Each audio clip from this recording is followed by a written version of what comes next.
been a long time, about 12 years, 24 cars, and I am back in an Impalla. 2004 Chevrolet Impalla SS, supercharged, 3.8 liter engine. And it is close to one of the shittiest cars I've ever owned. I think you can probably make the argument the Saturn, actually you can 100% make the argument the Saturn was in better shape than this.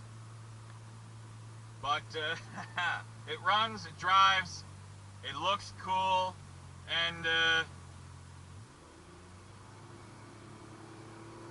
it's awesome.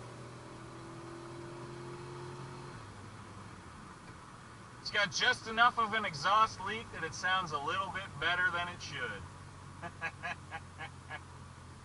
280 pounds of torque, I think 240 horsepower. It's significantly slower than the Soccer Mom 4-banger SUV. Speaking of which, Karen is officially gone. I don't even know when the last time I did an actual video about cars is. The Saturn's gone too. The Saturn, it died hard. Like, it didn't just die, it died. Cylinder misfire, the engine management computer completely died. The starter was fucked, and the clutch went.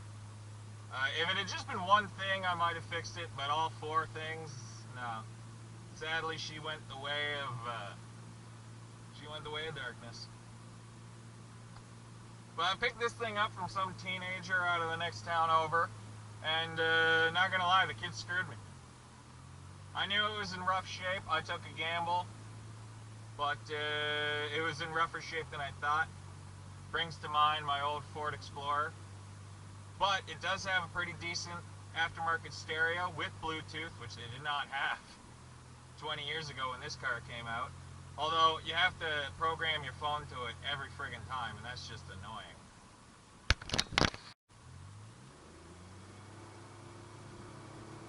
Supposedly these things have a tuned suspension and a beefed up transmission to handle all that extra power. I think it's only an extra 40 horsepower and 40 torque.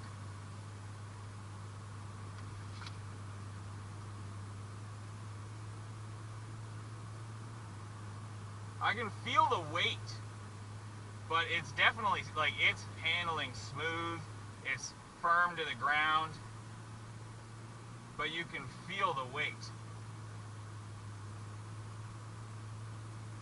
Like, you're slinging an extra 2,000–3,000 pounds around the corner from that Saturn, but it feels good. Called her Elizabeth, because Black Betty was just too obvious. Now, when I had my Impala, I really wished I had the supercharged engine. But now that I have the supercharged engine, I really wish I had the bench seat.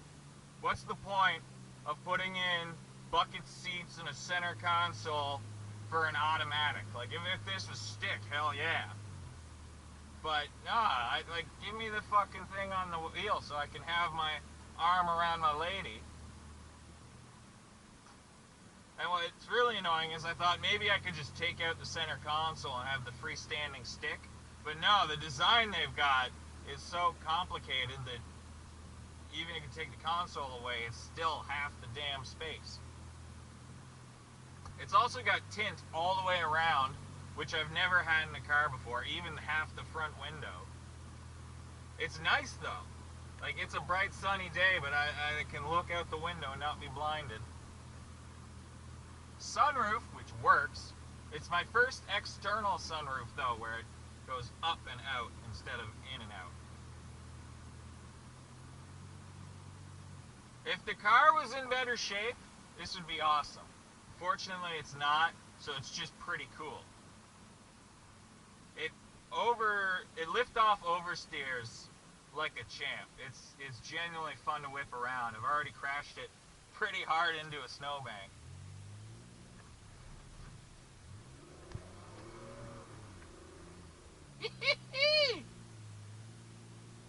Oh man, this brings back some hard memories for me because I literally learned how to fuck around in a car in my Impala. Front wheel drive, parking brake didn't work, gravel roads, just fucking flinging it because worst case scenario, you went into the ditch, banged, like you got some dents in the rear end.